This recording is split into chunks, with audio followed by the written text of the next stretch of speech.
यादवों का उत्पत्ति कहाँ से हुआ, इस कथा को आज तक आप लोगों ने कभी नहीं सुना होगा। यादव कैसे आए, यदुवंशी कौन है, या अहीर और यादव में अंतर है क्या, कि यादव ही अहीर है।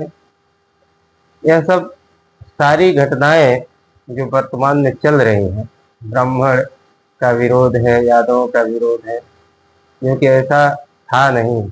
इस समय बहुत विधिवत चल रही है, सब लोग एक दूसरे का विरोध करते जा रहे हैं, समाज में बड़ी बेरोजगारी फैल रही है, क्योंकि ऐसा नहीं चाहिए।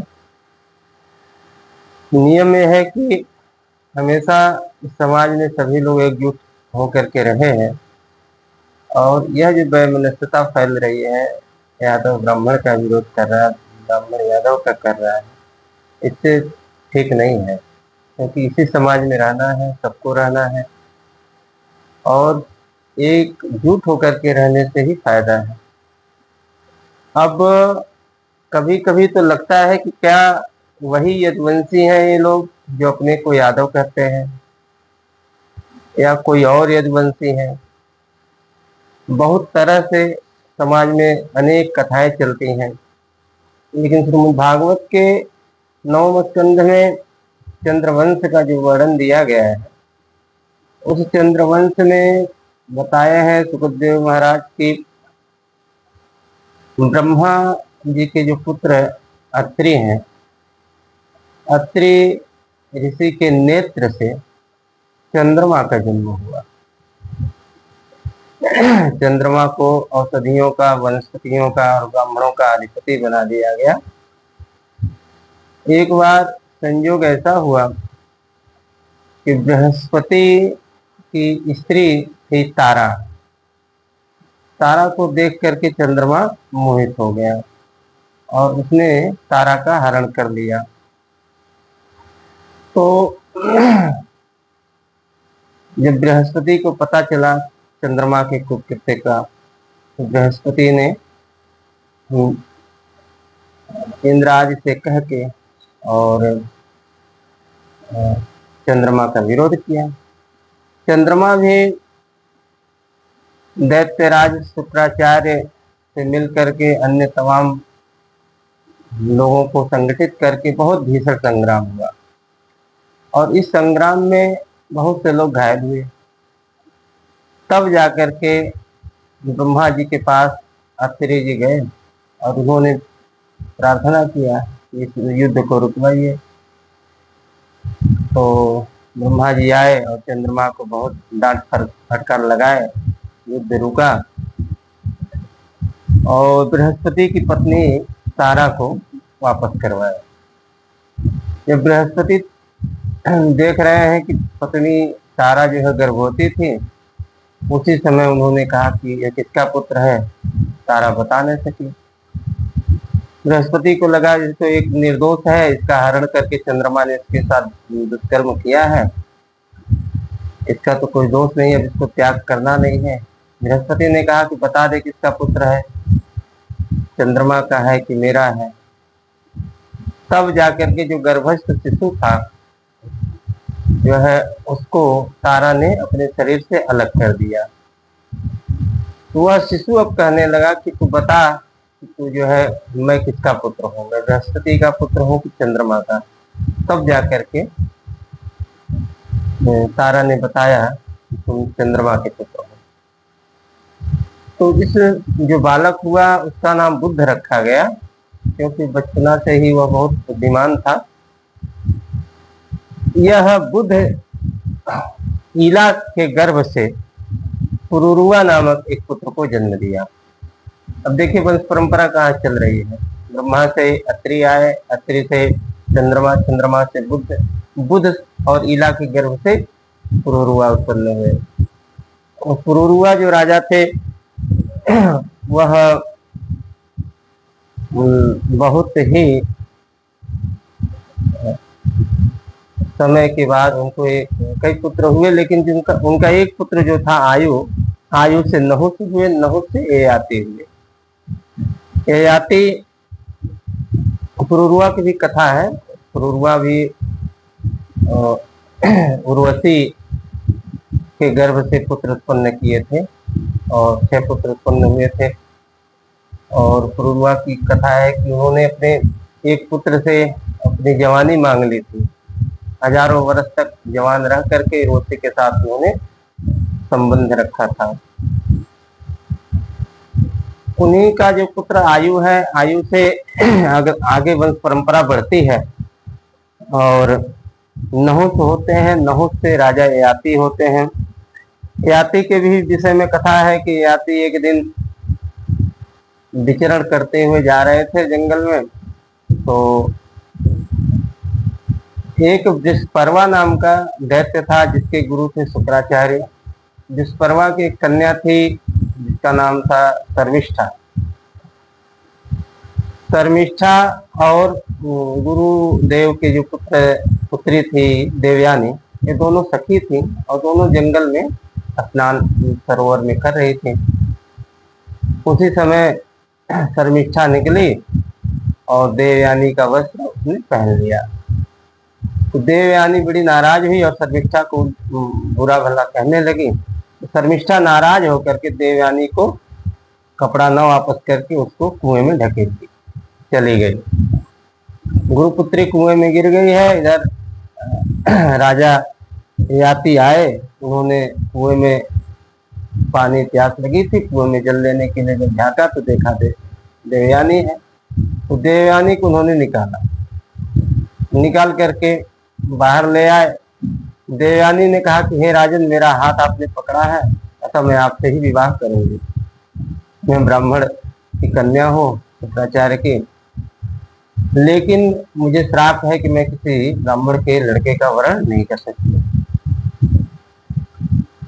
उसकी भी एक कथा है कि बृहस्पति का पुत्र कच्छ एक बार शुक्राचार्य के पास आया था विद्या अध्ययन करने।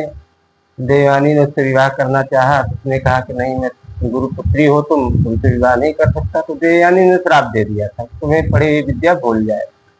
तो उसी समय उसने भी श्राप दिया कि तुम्हारा वरण कोई ब्राह्मण नहीं करेगा। देवयानी ने जब राजा ययाति से बताया कि मेरे साथ यही घटना हुआ है और मैं किसी ब्राह्मण को वरण नहीं कर सकती हूँ, तो उसने कहा ठीक है। समय बीता, देवयानी गई अपने पिता शुक्राचार्य से सारी बात बताई कि राजा की जो पुत्री है शर्मिष्ठा, विस्पर्वा की पुत्री, उसने जो है मुझे कुएं में ढकेल दिया था। शुक्राचार्य नाराज होकर उस राज्य से निकलने लगे देवयानी को लेकर। विस्पर्वा को जब पता चला कि गुरुदेव नाराज होके जा रहे हैं, तो उसी समय अपनी सेना के साथ गया और उनको मनाने लगा, पैर पकड़ लिया। तब वो वापस आए और इधर देवयानी पिता से कह चुकी थे कि आप जो है तभी वापस होइएगा जब शर्मिष्ठा मेरी दासी बनेगी। विस्पर्वा तो मान गया, ठीक है, कोई दिक्कत नहीं है। शर्मिष्ठा 1000 सखियों के साथ देवयानी की दासी हो गई। शुक्राचार्य ने देवयानी का विवाह कर दिया राजा ययाति से। शर्मिष्ठा भी उनकी नौकरानी होकर के गई।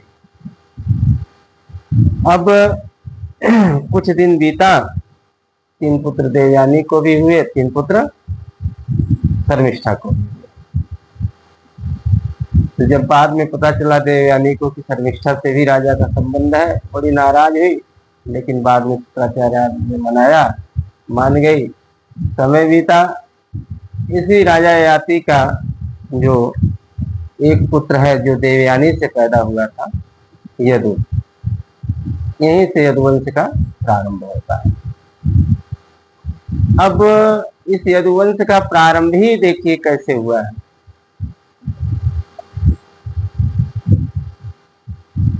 चंद्रमा ने बृहस्पति की पत्नी से पुत्र उत्पन्न किया, बुध को। यहाँ भी यह वर्ण संकरता है।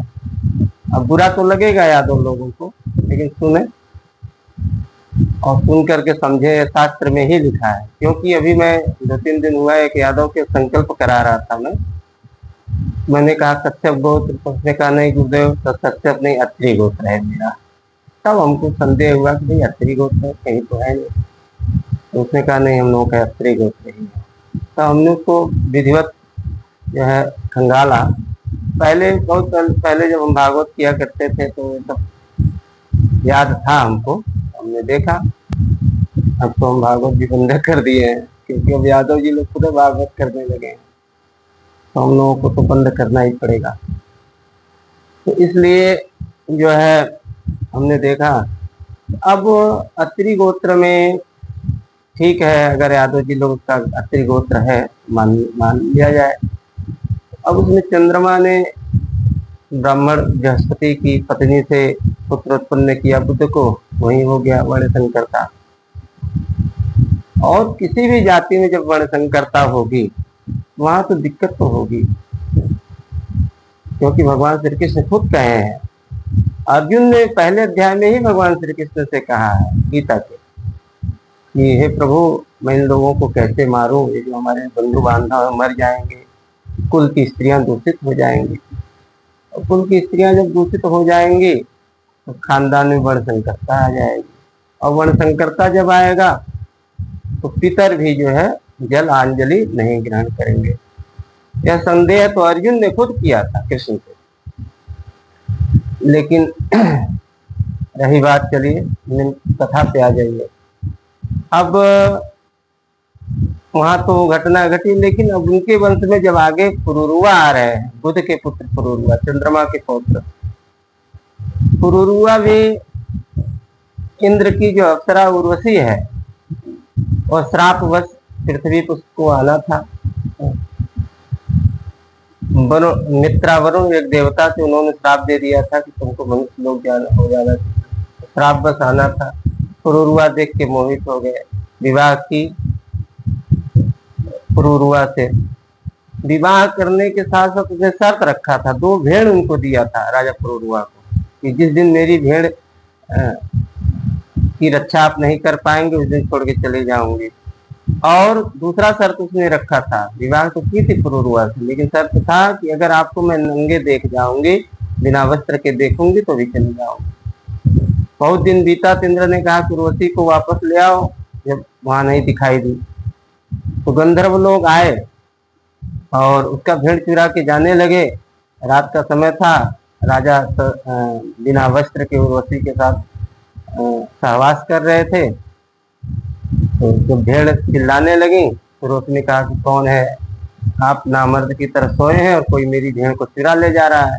राजा जो है उसी तरह से बिना वस्त्र के ही दौड़े भेड़ों को बचाने के लिए। गंधर्व तो भेड़ छोड़ के चले गए,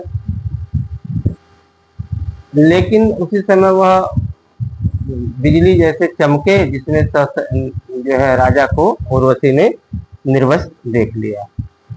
उसी समय वो छोड़ के उनको चली गई। तो यह तो फिर कुछ दिनों के बाद बहुत तलाशे भटके, तो फिर मिली, तो उसने 1 वर्ष में मिलने का वादा किया, और कई वर्षों के बाद उसने उनको 6 संतानों की उत्पत्ति हुई, और इस तरह से यह वंश आगे बढ़ता है।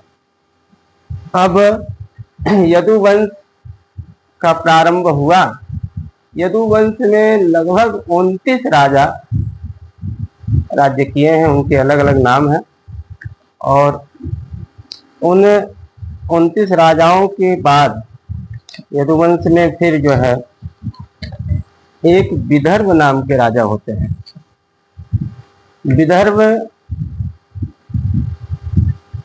के पास 3 पुत्र होते हैं, जिसमें से रोमपाद एक पुत्र है, कुश है एक, और एक कृत है। तो रोमपाद राजा के वंश में शिशुपाल आदि जो है, चेदी, दमघोष, ये सब तमाम राजा उसमें होते हैं। और कृत जो होते हैं, तो कृत के वंश में भी लगभग 20 राजा राज्य करते हैं, उनके अलग अलग नाम हैं और सबका नाम गिनाना संभव नहीं है। तो इन 20 राजाओं के बाद लगभग 20 राजा कृतवंश में काम करते हैं, जिनका नाम है कुंती, दृष्टि, निवृत्ति, दसार्य, व्योम, जीमूत, विकृति, नवरथ, शकुनी, इत्यादि तरह के अनेक नाम हैं उनके। इसके बाद एक राजा होते हैं सात्वत। यहीं से इस वंश परंपरा की फिर बंटवारा होती है। सात्वत जो होते हैं उनके पास 7 पुत्र होते हैं, जिनका नाम है भजमान, भाजी, दिव्य, विष्णु, देवावृद्ध, अंधक और महाभोज। यहीं से यह यादव 7 भागों में बट जाते हैं। यदुवंश 7 भागों में बटता है। उसमें से सात्वत के जो 7 पुत्र हैं उसमें से जो महाभोज हैं उसमें भोजवंशी यादव हैं। लेकिन इसमें जो वृष्णि राजा थे, वृष्णि के वंश में चित्ररथ, विदुरथ, सूर, भजमान, सिनी, स्वयंभोज, हृदय, दैमीथ और सूर सेन जाकर के आते हैं। ये सब राजा विष्णु वंश में, विष्णु वंश के एक जो है कहे गए हैं। तो सूरसेन की पत्नी है मारिसा। सूरसेन और मारिसा से वसुदेव आज 10 पुत्र होते हैं। वसुदेव 10 भाई हैं। इसी सात्वत राजा के जो दूसरे पुत्र हैं अंधक, अंधक के वंश में कुकुर, अजमान, सुचि, कंभरली ऐसे तमाम राजा होते हैं। उसके बाद उनके जो है 2 पुत्र होते हैं, देवक और उग्रसेन। देवक और उग्रसेन के पास भी जो है, देवक के पास जो है 4 पुत्र है, 7 कन्याएं हैं। और उग्रसेन के पास 9 पुत्र हैं और 5 कन्याएं हैं। उग्रसेन का जो 9 पुत्र है उसमें पहला पुत्र कंस है। और देवक का जो सबसे छोटी कन्या है देवकी है। मतलब देवक के पास 7 कन्याएं हैं, 4 पुत्र हैं। देववान, उपदेव, सुदेव, देववर्धन।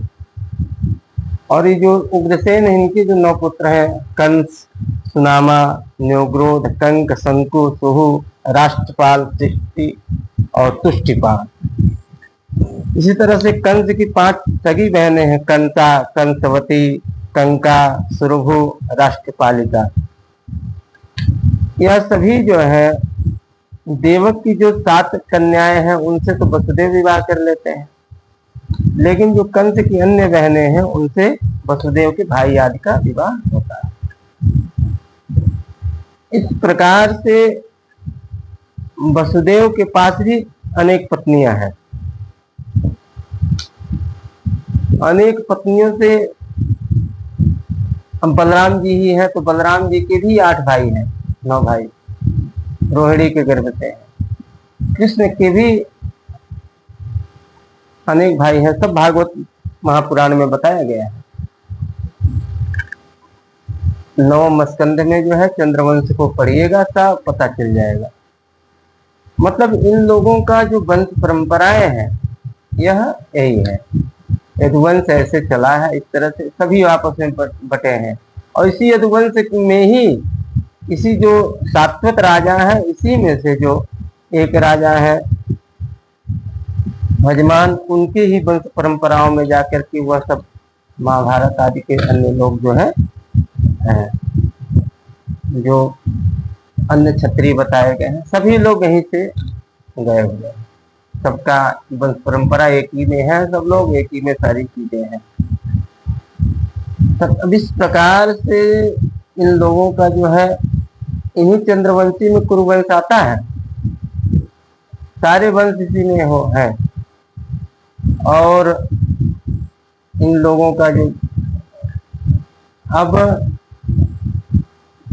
उनकी जो मानसिकता है से साबित होता है पुराने समय में भी इन लोगों ने ब्राह्मणों के साथ क्या किया।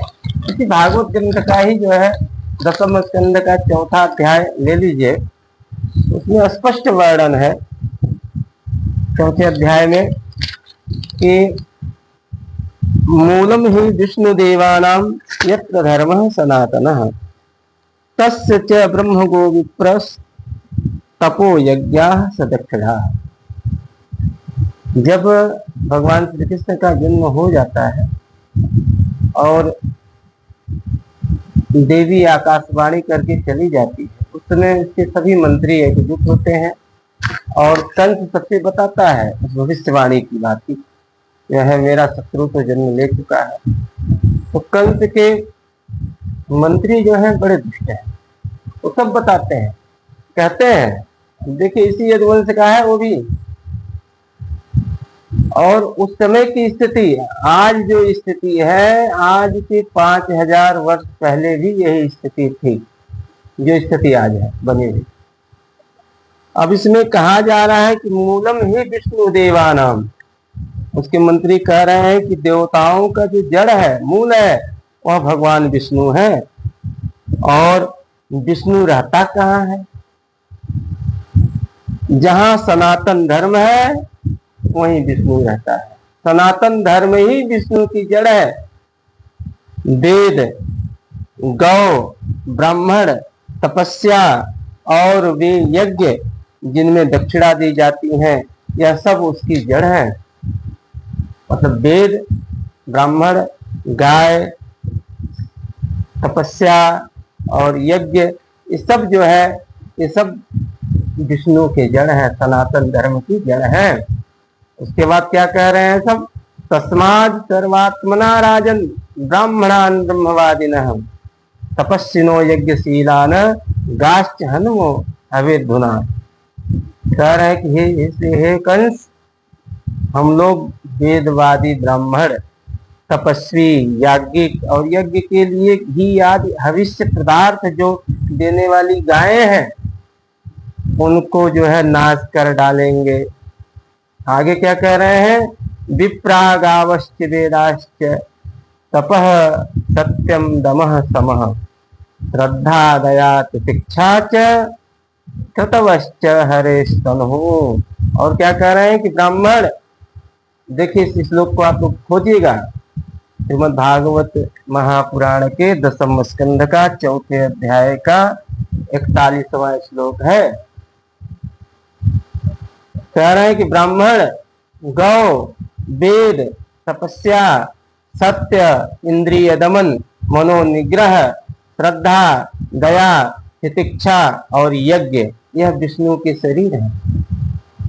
उसके आगे क्या कह रहे हैं? स ही सर्वसुराध्यक्षो हयसुर गुहाशय तन्मूला देवता सर्वा शेश्वरा चतुर्मुखा। कह रहे हैं कि इसलिए वह विष्णु ही सारे देवताओं का स्वामी है, असुरों का प्रधान ऋषि है, परंतु वह किसी गुफा में छिपा रहता है। महादेव ब्रह्मा, सारे देवताओं की जड़ वही है, विष्णु है।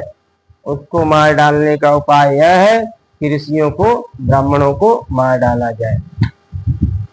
यह जो है श्रीमद् भागवत कथा का सप्ताह यज्ञ, श्रीमद् भागवत महापुराण का 10वें स्कंध में 4थे अध्याय का 39, 40, 41, 42 4 श्लोक है।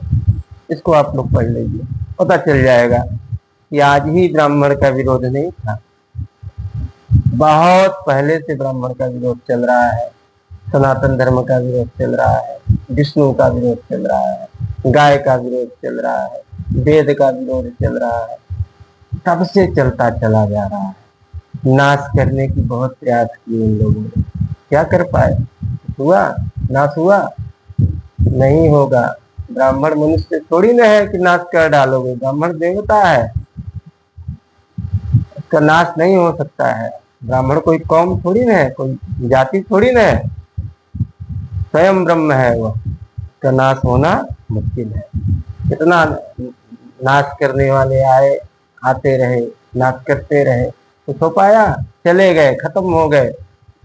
हमेशा नाश करने की ही बात चलती है।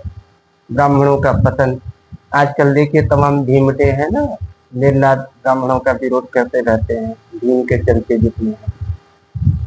यादव में तो खैर ठीक है, बहुत से हमारे यादव मित्र भी हैं, भक्त भी हैं।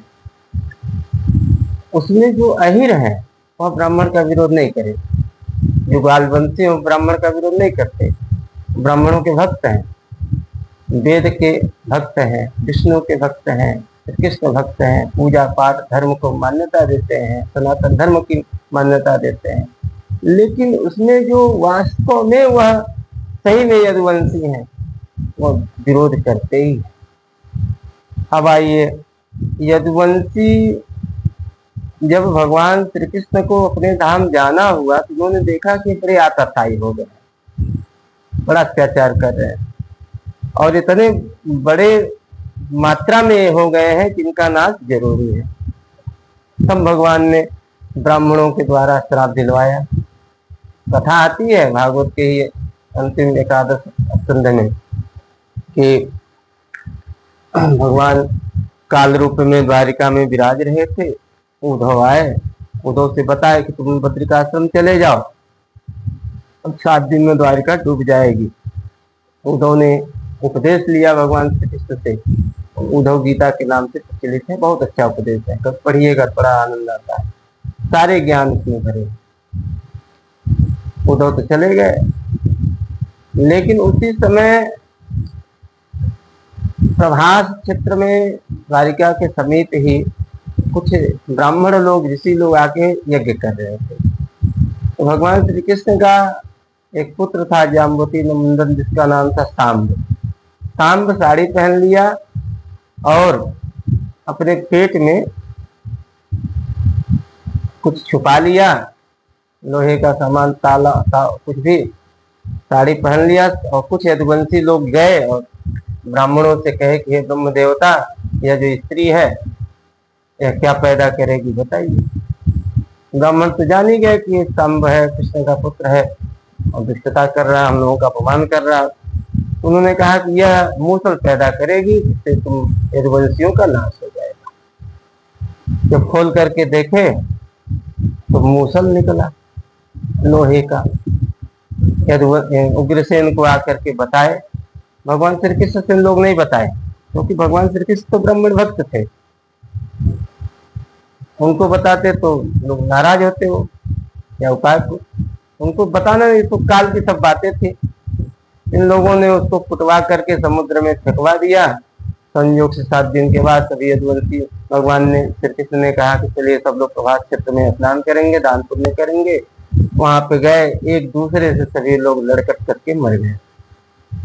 चाचा ताऊ, भतीजा, भाई भाई, मामा भांजा, सब लोग आपस में लड़ करके मर गए। भगवान बलराम भी अपने धाम को गए, कृष्ण भगवान भी अपने धाम को गए। तो यदुवंशियों की कथा है, उस समय भी ब्राह्मणों के द्वारा ही नाश हुआ। अब इन लोगों को चाहिए कि ब्राह्मणों को आदर्श मान करके, अपना गुरु मान करके मित्र भाव से रहें। फालतू का विरोध करना ठीक नहीं है, कोई मतलब नहीं है, इसी समाज में सबको रहना है। विरोध करोगे तो ब्राह्मणों के पास बहुत दिमाग होता है, तमाम रास्ते होते हैं, नुकसान ही होगा और कभी पनपोगे नहीं। विरोध जरूरी नहीं है। ब्राह्मण सदा पूज नहीं रहा है, उसकी पूजा करो। हाँ, जो ब्राह्मण योग्य न हो, मांस मदिरा इत्यादि का सेवन करता हो, ब्रह्म कर्म से चित हो, तमाम सनातन धर्म से विमुख हो, ऐसे ब्राह्मणों की इज्जत नहीं करते, कोई बात नहीं। लेकिन फिर भी तुलसीदास जी ने लिखा है कि पूजे ही विप्र शील गुणहीना, शूद्र न पूजे गुण वेद प्रवीणा। ब्राह्मण शील गुण से भी रहित हो तो भी उसकी पूजा होती है। और भागवत कहती है कि जन्मना श्रेयसो विप्रः, जन्मना पूजितो विप्रः। ब्राह्मण जन्म से ही पूजनीय है, भागवत कहती है। ब्राह्मण की पूजा जन्म से ही उसकी पूजा की जाती है। और आज जो भागवत कथाकार की बातें हैं, कौन कथा करे कौन न करे, कथा तो सब लोग करते हैं। कथा करना किसी को रोक नहीं है। प्राचीन काल से बड़े बड़े लोग संत हुए हैं, अनेक जातियों में संत हुए हैं, सब लोग कथा करते हैं। लेकिन राम कथा, भागवत कथा नहीं। भागवत कथा केवल ब्राह्मणों का अधिकार। अन्य कथाओं को कहो, अपने कम्युनिटी में, अपनी जाति बिरादरी में कथाओं को कहो, लेकिन सामूहिक कथा हो जहाँ पे सभी वर्ण के लोग सुनते हो, विशेष करके ब्राह्मण के, तो वहाँ ब्राह्मण को ही कहना है। कथा कहना बुरा नहीं है। कथा काकभूषुंडी ने कहा है। कौआ थे लेकिन उन्होंने जाति नहीं छिपाया, बताया कि मैं कौआ हूँ। तो भगवान शंकर भी हंस बन करके जाके कथा सुने। और जब छिपाओगे तो कोई कथा सुनेगा नहीं और नहीं दुर्दशा हो। ये जो प्रकरण है, इस प्रकरण में इन लोगों ने अपने को छुपाया, ब्राह्मणों ने जो किया अच्छा ही किया। और ये जो मूत्र की घटना बताई जा रही, सब गलत बातें हैं। हम लोग पता किए हैं, सब कोई बातें नहीं है, फालतू जो है वहम है, इन लोगों का बनावटीपन है। चोटी काटना जो काम हुआ वो गलत किए, नहीं करना चाहिए था। कथा से रोके, कथा से इन लोगों को भगाए, ठीक किए, करना चाहिए था। क्योंकि किसी भी पुरोहित को, ब्राह्मण थे वो सब, पुरोहित थे, उन लोगों को यादव लोग जाके कथा सुनाए, अच्छा नहीं है। बल्कि उन लोगों को और पैर छुआ रहे थे, उन लोगों का बनाया हुआ भोजन कर रहे हैं, उनका सेवा ले रहे थे, ठीक नहीं था। यादव जी लोग ब्राह्मणों के भक्त होते हैं और ऐसा नहीं करना चाहिए यादवों को। अब बहुत से यादव कह भी रहे हैं कि उन लोगों ने गलत किया है, जो हमारे जानने वाले हैं। तो हम लोग भी यादव में रहते ही हैं, जिंदा रहना है। हम तो जिस गांव में रहते हैं वहाँ निराले यादव है, लोग हैं, सभी यादव हैं, अकेला ब्राह्मण है। फिर भी जो है, और दो चार घर ब्राह्मण है तो नाम के ब्राह्मण है, उन लोगों का कोई मतलब तो लगता नहीं है, क्योंकि वो तो बहिरे गुण गाते हैं। बाकी ब्राह्मण को अपनी मर्यादा बचा के रखनी होगी, और इन कालनेमी रूपी जो यादव रूपी जो कथाकार है, इन लोगों को रोकना भी होगा। हाँ, करो कथा। हमारे वहाँ के एक संत थे, पहले हुआ करते थे, राम कोकिल दास, मानस कोकिल उनको कहा जाता था, हमारे यहाँ के ही थे और सैथवार जाति के थे। लेकिन बहुत उनकी इज्जत मान प्रतिष्ठा थी पूरे प्रदेश में। मानस कोकिल, मानस, सब लोग सुनते थे उनकी कथा। सामूहिक जहाँ हो रहा हो, जहाँ पे अनेक संत महात्मा साधु संत भंडारा चल रहा हो, वहां करो ना। दूसरा, इन लोगों को कथा नहीं करने आता था। इस लोग तो इन लोगों को मालूम नहीं था। जो यादव जी लोग थे जिनकी चोटी उटी काटी गई, इन लोगों को कुछ मालूम था नहीं। इस लोग को गजाननम नहीं इन लोगों को मालूम था, कुछ भी नहीं। ऐसे बस हारमोनिया बजाना, झाल बजा करके और नाच गा के। ये कोई भागवत थोड़ी ना होती, ये सब संगीत है, भजन संध्या है, तो भजन संध्या करो भाई, कौन रोकता है। भागवत करने गए थे तो भागवत का एक श्लोक नहीं सुना रहे हो, कोई महात्मा नहीं सुना रहे हो, कुछ कह ही नहीं रहे हो। सब लोगों ने सोचा कि भाई कैसी भागवत हो रही, जांच पड़ताल लोगों ने किया, कौन है भाई, कैसा कथाकार बुलाए हो पंडित जी, जो भागवत करना नहीं जान रहा है, भागवत में कोई सुना ही नहीं रहा है। इसलिए आज हमको ये सब बताना पड़ा। प्राचीन काल से 5000 साल पहले जब कृष्ण का जन्म हुआ था, उस समय कंस के मंत्री, जो 8 मंत्री थे, उन लोगों ने कहा इन ब्राह्मणों को, गायों को, वेद को, सबको हम जो विष्णु के शरीर हैं उनको नष्ट कर देंगे।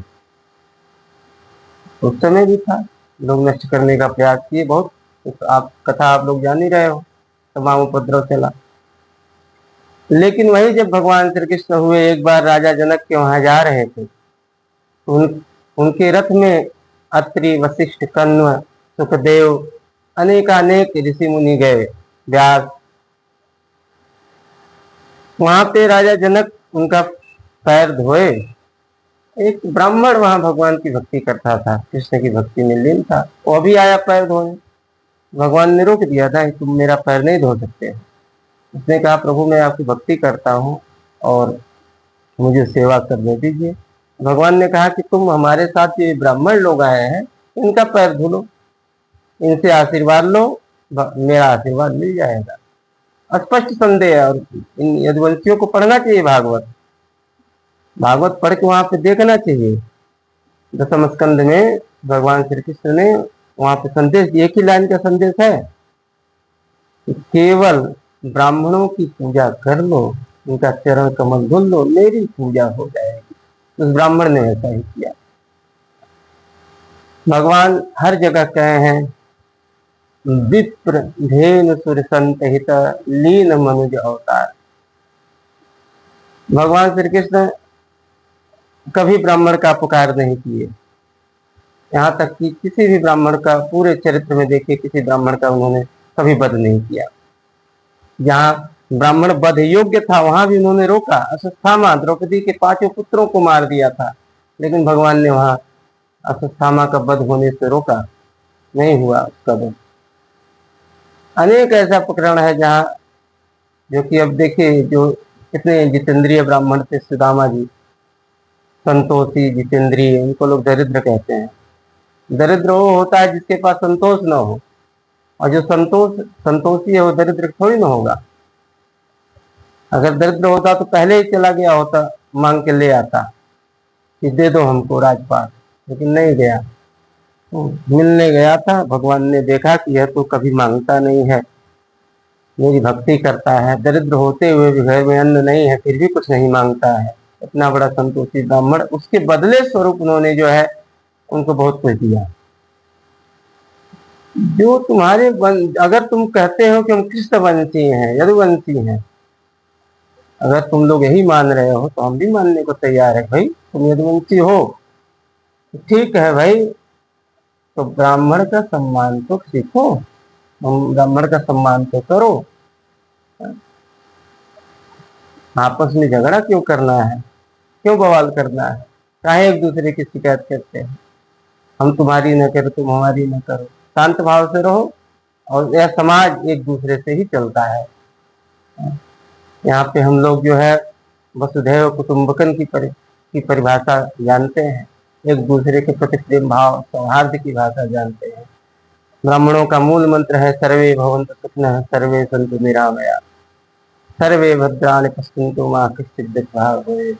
सभी लोग प्रेम से एक दूसरे के साथ मिलकर के सुखी रहें, अच्छे से रहें, यही हम लोगों का संदेश है। आशा है कि सभी यादव जी लोग शांत भाव से रहेंगे और अच्छे से ब्राह्मणों का सम्मान करना सीखेंगे।